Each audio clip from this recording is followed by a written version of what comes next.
Simple সেন্টেন্সে যদি during থাকে উক্ত সেন্টেন্সটিকে আমরা কিভাবে কমপ্লেক্স এবং কম্পাউন্ডে রূপান্তর করব চলুন আজকে শিখে নেই। আমরা সিম্পল সেন্টেন্সে যখন দেখব যে ডিউরিং আছে উক্ত সেন্টেন্সটিকে যখন কমপ্লেক্সে রূপান্তর করব তখন লিখব হোয়েন ইট ইজ অথবা ইট ওয়াজ, হোয়েন ইট ইজ অথবা ইট ওয়াজ। এবং কম্পাউন্ডে যখন রূপান্তর করব তখন জাস্ট আমরা মাঝখানে এন্ড বসিয়ে দেব। দেখুন এখানে বলা হয়েছে during summer it becomes emaciated. So এখানে দেখুন ডিউরিং আছে, ডিউরিং থাকলে আমরা কি শিখেছি কমপ্লেক্সে, আমরা জানি কমপ্লেক্সে যদি ডিউরিং থাকে হোয়েন বসাইতে হবে। কি বসাইতে হবে? হোয়েন বসাবেন। মনে রাখবেন যদি সিম্পলে কি থাকে, সিম্পলে কি থাকে ডিউরিং থাকে, সিম্পলে যদি ডিউরিং থাকে আপনি কমপ্লেক্সে কি বসাবেন?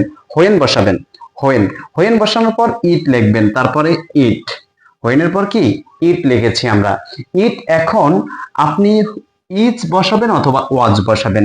অপর পাশে অপর অংশে দ্বিতীয় অংশে যদি আপনার প্রেজেন্ট টেন্সে থাকে আপনি এখানে ইজ বসাবেন, আর দ্বিতীয় অংশ যদি পাস্ট টেন্সে থাকে আপনি প্রথম অংশে কি বসাবেন?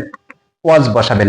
দেখুন দ্বিতীয় অংশ বিকামস, ভার্বের সাথে এস বাই এস আছে। আমরা জানি ভার্ব ওয়ান অথবা অ্যামেজার অথবা হ্যাভ হ্যাজ এগুলো যদি থাকে এবং ভার্বের সাথে এস বাই এস থাকে ওই সেন্টেন্সটি প্রেজেন্ট টেন্সে হয়। সো অপর অংশে প্রেজেন্ট টেন্সে আছে আমরা ইট, হোয়েন ইট এর সাথে কি বসাবো? ইজ বসাবো। When it is summer, when it is summer কি হয়েছে? When it is summer. তারপর দ্বিতীয় অংশ যা আছে তা it becomes emaciated, it becomes emaciated। দেখুন আমাদের কাজ ছিল কি, যখন আমরা দেখব যে ডিউরিং আছে ডিউরিং পরিবর্তে কি বসাবেন? হোয়েন বসাবেন। হোয়েন বসানোর পর আপনার কাজ হচ্ছে সাবজেক্ট, সাবজেক্ট কোথায়? ওই যে দ্বিতীয় অংশে প্রথমে সাবজেক্ট আছে আপনি ইট বসিয়ে দিলেন।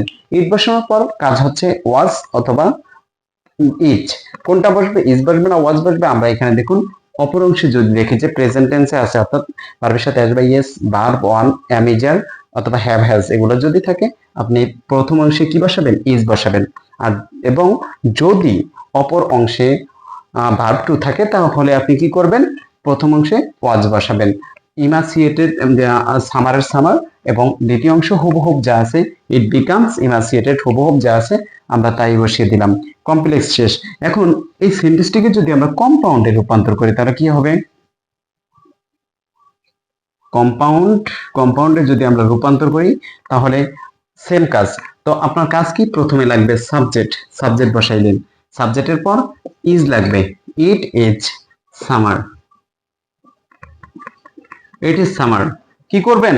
আপনার কাজ কি? ওই যে প্রথমে ইট নিয়ে আসলেন এবং দ্বিতীয় অংশে যেহেতু প্রেজেন্ট টেন্সে আছে আপনি কি বসাবেন? ইজ বসাবেন এবং সামার কমার জায়গায় আপনি কি বসাবেন? কম্পাউন্ডের ক্লোজ মার্কার কি?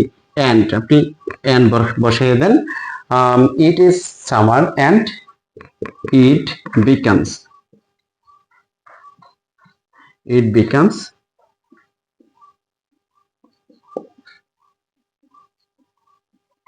ইমাচিয়েটেড। দেখুন আমরা কি করেছি, প্রথম অংশে যেহেতু ডিউরিং আছে, ডিউরিং থাকলে আপনি লিখবেন ইট ইজ অথবা ইট ওয়াজ। দ্বিতীয় অংশে যদি পাস্ট টেন্সে থাকে আপনি লিখবেন ইট ওয়াজ। দ্বিতীয় অংশ যদি প্রেজেন্ট টেন্সে থাকে লিখবেন ইট ইজ লেখার পর তারপর আমার কাজ কি? সামার আমি লিখে দিলাম। কমা এর জায়গায় জাস্ট কি হবে? এন্ড হবে এবং দ্বিতীয় অংশ হুবহুব যা আছে তা ইট বিকামস ইমাসিয়েটেড, আপনার আনসার ডান।